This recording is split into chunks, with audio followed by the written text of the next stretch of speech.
All right, here we go. Week 9 NFL picks. Last week went 7-7. I know it's 500, not great, but the week before we were below 500, so we're on an uptrend. Overall, I just wrote it down, or I forgot to write it down. I just did the math on my phone. So 7-7. So we're now 72, 45, and 1. Still way above 500. And I say we because this is a joint effort. Me and the 6 people that watch this video. Maybe 7. Who knows? Share it with a friend. We'll get to 8 double digits by the end of the year. Look. Thursday night game was Green Bay at San Fran. For the first time in like 5 weeks, I picked it right. I had Green Bay. I mean, who had San Fran besides the loyal Niners faithful? Yeah, I feel bad calling the Niners frauds at this point because, I mean, I still want to, but it's just not fair. They've lost everybody. I think they showed a stat for Thursday Night Football. They've lost, like, out of Jimmy G, Mostert and Tevin Coleman, Kittle, Deebo Samuel, and with Kendrick Bourne and Brandon Ayuk all out, it was like 76% of their offense, like yardage-wise, like over the last, I don't know, however many games. It's crazy. They're missing a lot. I feel bad, but I don't. Whatever. Suck it up. Next man up. So Green Bay over San Fran. We're 1-0 on the week. What a start. Next game on the slate, Giants at Washington.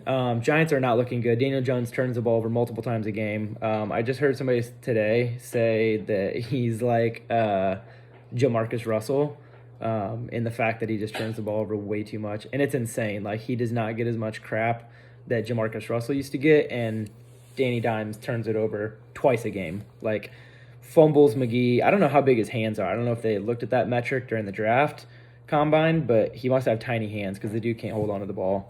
I got Washington in this game. Washington, I'm just loving watching them. I love Terry McLaurin. I love Antonio Gibson. Kyle Allen, whatever. Just give the ball to McLaurin, hand it off to Gibson, let him do work. And that defensive front, I'm loving. Ryan Kerrigan and Chase Young, they're creating havoc back there. Big Chase Young fan. I'm excited to watch his career. Why did that sound so sentimental? Whatever. Washington over Giants. Bears at Titans. Obviously, whatever. I always say I don't pick with my heart, but I mean, at this point, like, I don't see the Titans losing. Yes, we've lost the last 2. Up and coming Bengals team, whatever you want to say. The undefeated Steelers. Those are only 2 losses. Bears also. Let me look here. Oh, they're 5-3. They lost. Oh, they lost last week to the Saints, I believe. Look, Bears have one of the most efficient defenses in the last 16 games. Titans have the most efficient offense over the last 16 games. It's going to be a clash. I'm looking forward to it. It's another 1 o'clock Eastern game, 10 a.m. Pacific. Means I got to set an alarm, otherwise I'll probably sleep through it. Wake up, turn the TV on, watch Derrick Henry plow through that D-line. Titans over the Bears. Detroit at Minnesota. At the time that I'm recording this, 10 p.m. Pacific time. Yeah, that's right. 10 p.m. Pacific time, 1 a.m. Eastern time. Stafford is not considered out, but his test that he took today, his COVID test that he took today, has to come back negative tomorrow morning before the game in order for him to play their 1 p.m. Eastern start time. So I don't know. The way it's been happening, I feel like the last couple times this has happened where they're waiting on their last their test for Sunday morning, it's negative. So plus he just tested negative today, so I'm sure he's been locked himself away so he doesn't test positive tomorrow or today, whatever. But Kenny G is out for them. Kenny Galladay, that's his number 1 target. Marvin Jones hasn't looked like a super solid number 2. He's kind of hit or miss. And Minnesota seems like they're firing pretty well. Justin Jefferson has looked really good. Good compliment to Adam Thielen. And Dalvin Cook has just been tearing it up. Second best running back in the league thus far. You know who the number 1 running back in the league is. So I got Minnesota over Detroit. Panthers at Chiefs. Christian McCaffrey back. That's going to be interesting. Curious to see how much they use McCaffrey because, I mean, I've heard a lot of different things. Well, I mean, if you ask me, I was leaning towards it's going to be like a 50-50 split between him and Mike Davis. Like, why push McCaffrey all in first game? But then, I also heard another good point, which was, I mean, apparently he's been close to ready the last couple weeks. So the fact that they waited this long, why would they bring him back when he wasn't fully ready to go? So he could just, I think he's going to get around, I don't know, I think he's going to get around 65 to 70% of the work. I've heard 50%, I've heard 75%, so I'm just going to hop in the middle. 65% of the work is what he's going to get. And we'll see what he can do with that. That's probably more than enough for him to have a fantastic fantasy game.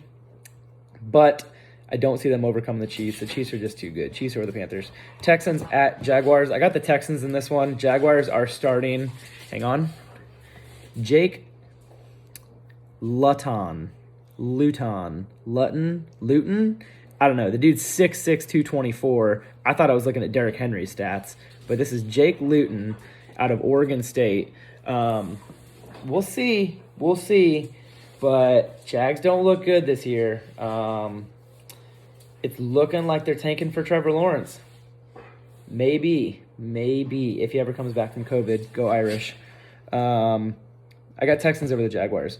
Ravens at Colts. Against my better judgment, I really wanted to pick the Colts. But I just can't because I look at the Ravens and, yes, the Colts have this good defense. They do. I'm not putting quotes on that. They have a good defense, a legitimate defense. The Ravens have a good offense, not as good as they've been in last year and at times this year. But I can see the Ravens scoring. I don't see how the Colts are going to put up points. Their running backs their backfield is a mess right now. It's muddied water with Jonathan Taylor.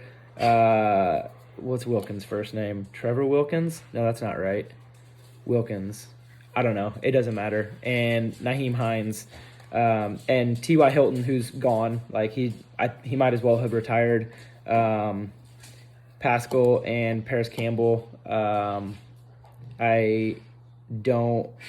just don't see how the Colts keep pace with the Ravens. Like I said, they have a legitimate defense, but I don't see them keeping pace with the Ravens. Also, I left out the other Colts receiver. He's a rookie. Can't remember his name. Pretty sure my brother sold him a car, though, so that's kind of cool. Can't remember his name. Sorry, bud. Pretty sure I got his rookie card, too, but can't remember his name. If it pops into my head, I'll run back to that. Ravens over the Colts. Seattle at Buffalo. This is another one where I wanted to pick Buffalo, but I don't see it. Yes, Seattle's out Chris Carson and Carlos Hyde, so they're down to their third and fourth running back. But DJ Dallas looked pretty good last week. And I don't know. Seahawks defense has not looked good, but I don't know that the Bills offense cannot keep up with the Seahawks offense. Metcalf's probably going to have another 2 touchdowns. It seems like every other game it's either he goes off or Metcalf. Actually, it looks like every game Metcalf goes off and every other game Lockett goes off.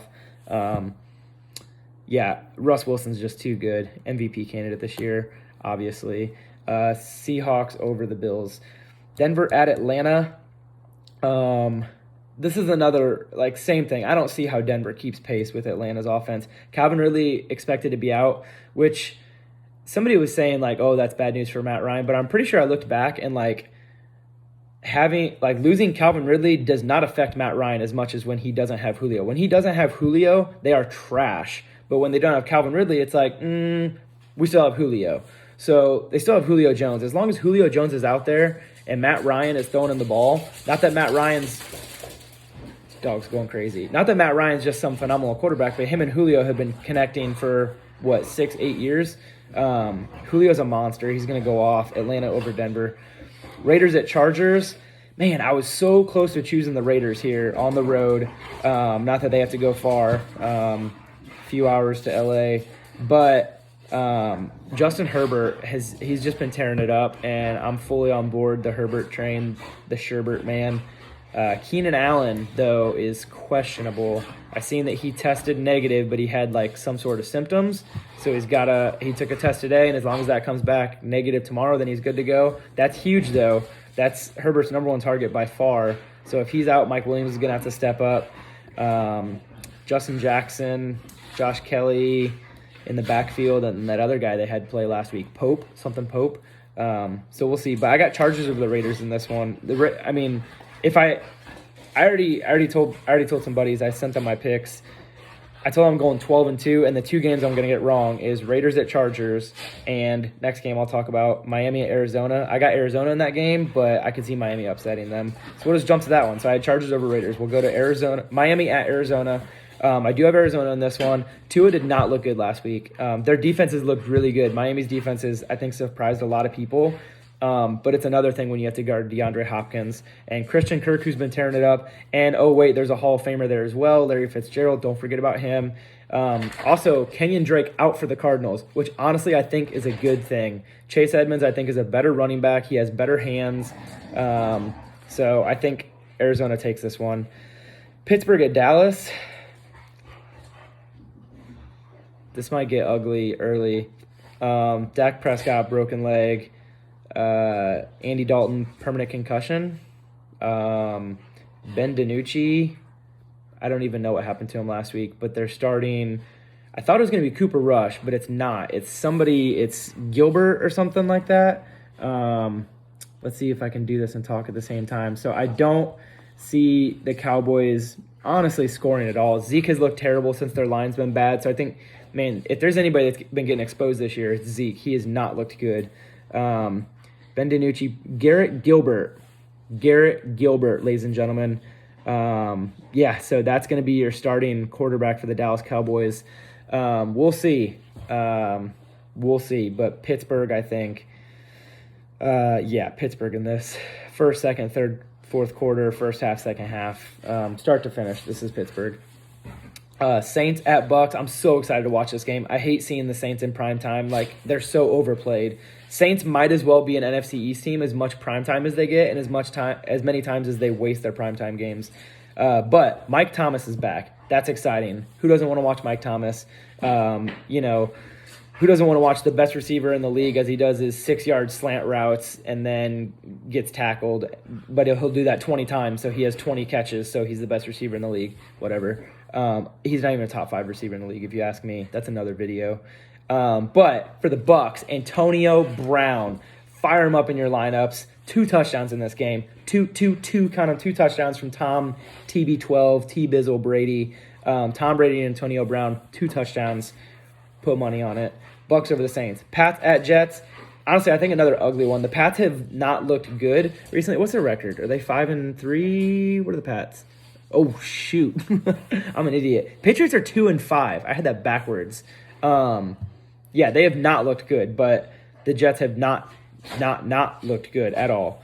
I think the Patriots are going to look really good in this one. I think they're going to stomp all over the Jets, like everybody has been. The Jets are 0-8, pushing for 0-9 here. Monday Night Football. Patriots over the Jets.